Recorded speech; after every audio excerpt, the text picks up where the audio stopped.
Hi guys, in this video I'm going to be showing you how to keep a user logged into a system or website. So what I will be trying to achieve in this video is to help you understand how you can keep a user logged in, maybe on your website or any system you're building. This same logic works for every system and every website. Now we're going to be looking at some of the popular social medias we know. Now, looking at these popular social medias, let's look at Facebook, Instagram, and Twitter. How does this system works? Now, you find out if you have used any of this system, maybe let's say you visit www.facebook.com on your browser, and that's the first time you are visiting Facebook on that browser. You find out that you cannot visit any Facebook main page. Reason because you have not logged in. Now, once you try to visit facebook.com, they will redirect you to a login page. Now, that login page is where they will collect your information, and once you enter information and log in, you can now visit the main page. The same way is how Instagram works. You cannot visit their main page if you are not logged in. The similar logic works for Twitter. You can only visit their main page or visit any profile if you are logged in.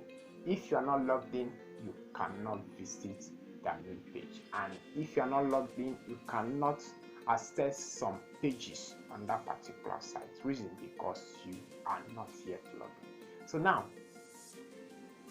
let's look at Facebook and let's work with Facebook and see from the login system to how we keep user logged in. Even when the user closes the browser and opens the browser, the user is still logged in.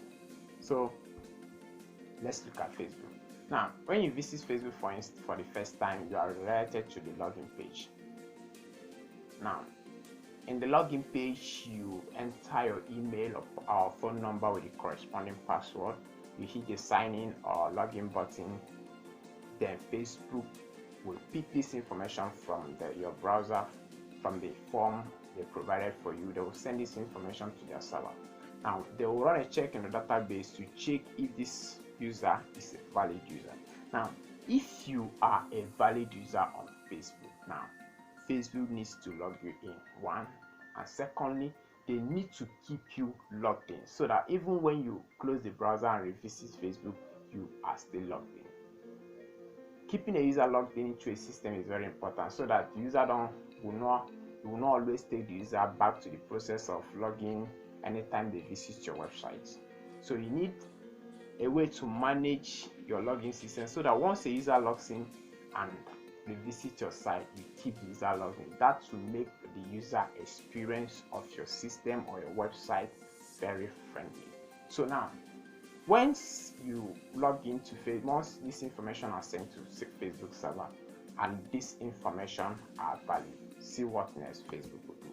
Now, once a user logs into the system, a session is created for that user. Now, once you log into Facebook and Facebook checks and realize that the information you provide about your email and password are valid, now Facebook will create a section for you.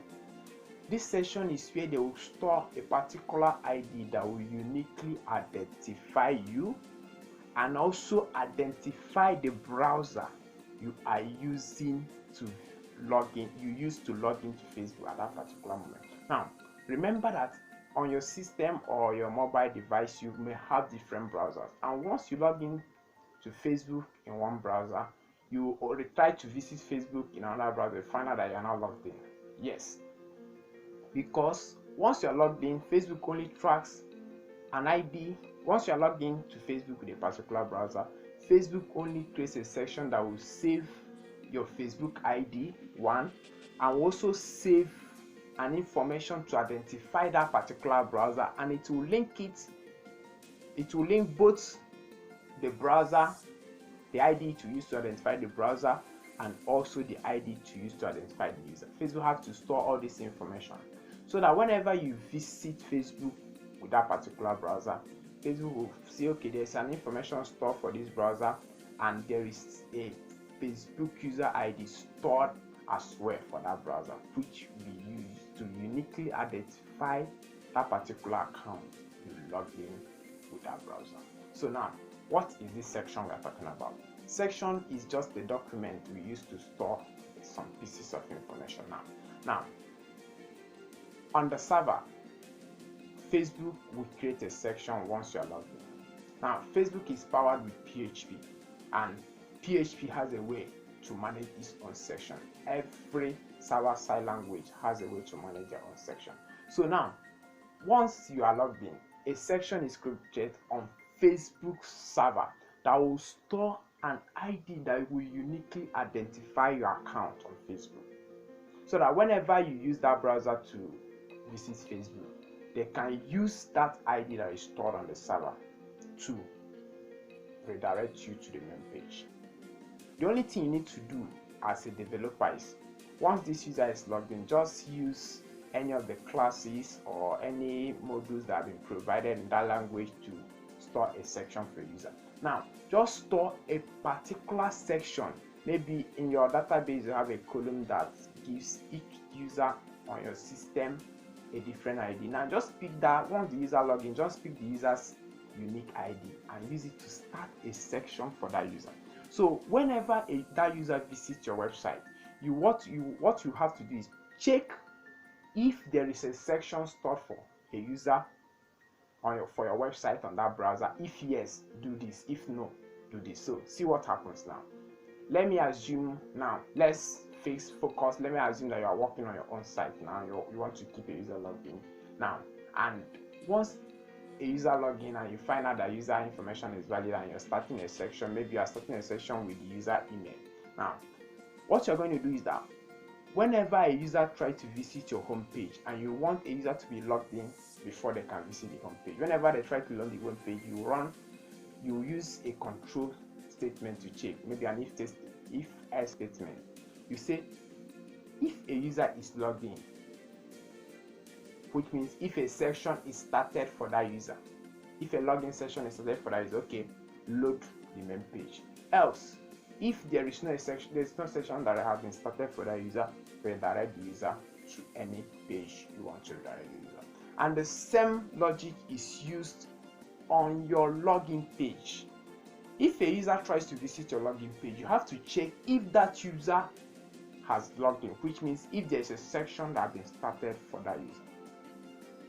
If there is a section that has been started for that user, you have to redirect that user to the main page. If there is no section that has been started for that user, now you allow the user to visit your login page.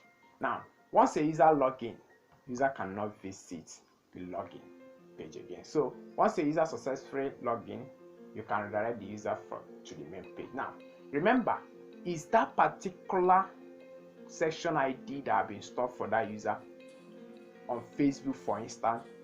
Facebook used that particular ID to generate that particular user's main page and profile, because my own main page on Facebook is not the same as your own, as my own contains information like my name, my profile, and all those kind of things. So that particular piece of ID that is stored in that on Facebook server section is used to uniquely identify that user.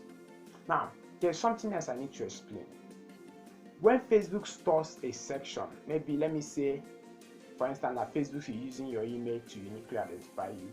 Facebook will create what we call, when Facebook store your email, let me say francis@gmail.com, once I logged in and this email is stored on Facebook server, Facebook will create a section ID that is linked to that my email. That section ID is sent to the browser and stored on the browser. Now the browser will store this as a cookie, so that whenever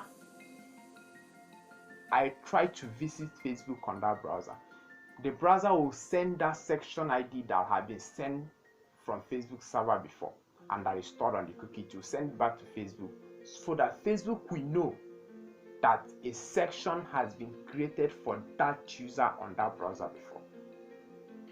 So now the browser sends, whenever the browser is requesting for a page on Facebook, it sends every cookie that have been stored concerning Facebook on that browser, send it back to Facebook, and the server will now use all the cookies to manage its own section. So that's why whenever you cleanse your browser cache and you are logged into Facebook, before you cleanse your browser cache, you find out that you're automatically logged out, because when the browser is requesting for a page on Facebook, it will request for that page without sending any cookies, because you have cleared all the cookies. So when there's no cookies that stores information about your login that the browser can send to Facebook, that means Facebook will say, okay, this browser has not logged in to Facebook before, so you are redirected to the login page. But if those cookies are still alive on your browser and the browser sends these cookies to Facebook, Facebook picks those cookies, they will know that the section had been created for that user before. The user can be redirected to the main page. That's how all this works. That's it for the video, and if you have not subscribed to my channel, please hit the subscription button, and if this video is helpful, please like and leave us a comment. Thanks for watching, and goodbye for now.